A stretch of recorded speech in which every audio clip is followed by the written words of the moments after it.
Deputy Director Summers, now, you've been with the Deputy Director, I should say, for how long? It'll be a year in July, Commissioner. And I understand you're doing, according to the Executive Director and the Board, you're doing an excellent job, so I know everybody appreciates you being there now.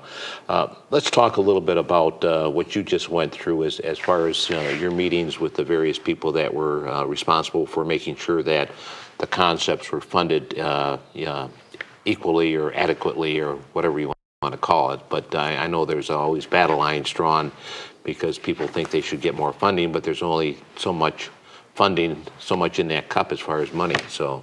Yes, Commissioner.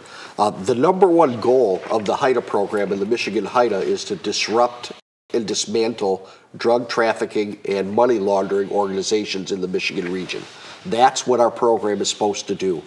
The Executive Board, through our threat assessment, every year a threat assessment is done for the state of Michigan, our region, to determine what the drug problem or threat is in our region. Some of the major problems that we're having is, like on the west side of the state, methamphetamine. On this side of the state and in the urban areas, we have crack cocaine, heroin, marijuana, and pharmaceutical drugs are some of the major problems, major drugs that are being abused and trafficked in the area. Our job is to develop initiatives, drug task forces, to attack the drug threat in the state of Michigan. We have 26 enforcement initiatives across our state in the 10 HIDTA counties that we represent that actually attack the drug threats. On the west side, methamphetamine. On the east side, heroin, cocaine, marijuana. What the job of the steering group was to do is to determine or to help make a recommendation to the Executive Board of how each one of these task forces or initiatives should be funded based on the threat, so that they had the amount of money they needed, as the Executive Director said, added value to do those things that they couldn't do on their own without having the extra money from the HIDTA program. Now, what does that funding cover? I mean, does it cover the vehicles, the personnel costs? I mean, exactly, what does it cover? Well, each one of the initiatives has a different area that they may need support or money in. Some of the initiatives might use it for overtime, for long surveillances or things like that for their officers in the enforcement team. Some need it to buy undercover vehicles. Some need it to buy equipment to help their undercover operations or their investigative operations. So depending on what the initiative is and what their area is and what they need for the added value, that's how they spend their money. Very good. Okay. Let's get into now, before we get into this whole issue as far as medical marijuana, and also we're going to be talking about right here, battle lines drawn on legalizing marijuana in Detroit. We're going to be talking about that because I think we're talking some serious stuff when we're talking about legalizing marijuana so anyone can go out and buy marijuana. Then it's, in my opinion, it could lead to legalizing other drugs such as cocaine and heroin. But let's talk, Abe, first of all, about the drug of choice today. What do you see as far as across the state of Michigan? Well, across the state of Michigan, we, as my deputy pointed out, we've got different drugs in different parts of the state. For example, you get up north, it's the prescription drug abuse, OxyContin, hydrocodone, and things of that nature. The western part of the state's methamphetamine. On our side of the state here in the east, southeast Michigan, it's heroin, cocaine, and in all areas it's marijuana. Marijuana abuse is prevalent throughout the state of Michigan and seems to be the most abused drug. Okay. We're going to take a short break and we'll be right back.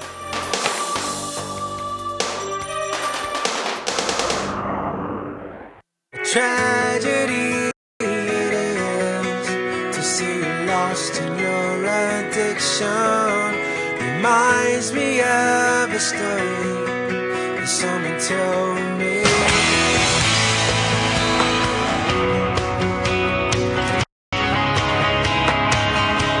You should have taken the time. You should have made things right. So where are you now?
Welcome back to Police Journal.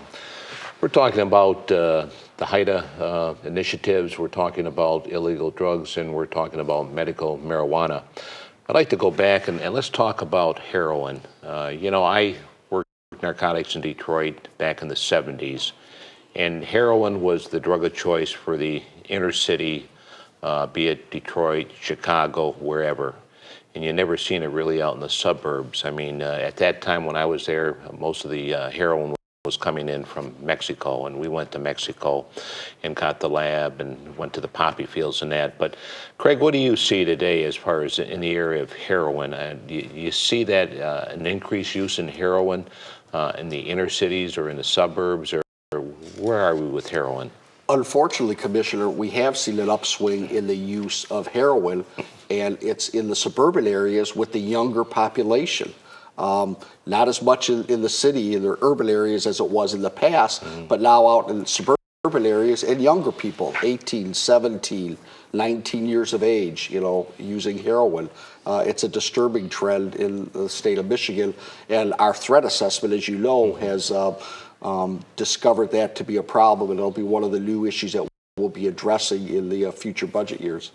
How can we, I guess, people are going to say, all of a sudden, you're dealing with the crack cocaine problem, the cocaine problem, the marijuana problem, and out in the suburbs it was almost unheard of as far as heroin addiction. I mean, be it in Birmingham or Farmington Hills or Grosse Pointe or Warren, but it's there now. What do you think, why is that now a drug of choice in the suburbs? I think what's happened, Commissioner, is that a lot of the younger people have started using pharmaceuticals, abusing prescription drugs that are very expensive on the street, things like hydrocodone, OxyContin, and what they found is that heroin is a much less expensive avenue or way to get a similar high as OxyContin and hydrocodone. So unfortunately what's happened is they started off abusing pharmaceuticals, and now they're moving to heroin. Abe, what would be the message that you would send to parents? I know even when we talk about prescription drugs, kids are taking drugs, prescription drugs, from their mother or father and taking them to school and selling those drugs, those legal drugs, to kids in the schools.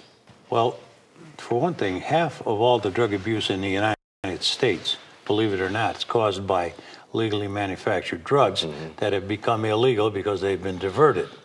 The main purpose of illegally manufactured drugs is clear to all of us, but when it becomes a diverted drug, it becomes illegal. So the message has to be that you don't treat your prescription drugs casually. They are powerful agents, and they were meant for a specific purpose. And once you let that powerful agent out of your control, it becomes a negative thing. So pay attention to your pharmaceuticals, and keep your eye on them. And of course, there's that old axiom that parents should have with all their children: if you keep your eye on them, they'll be fine.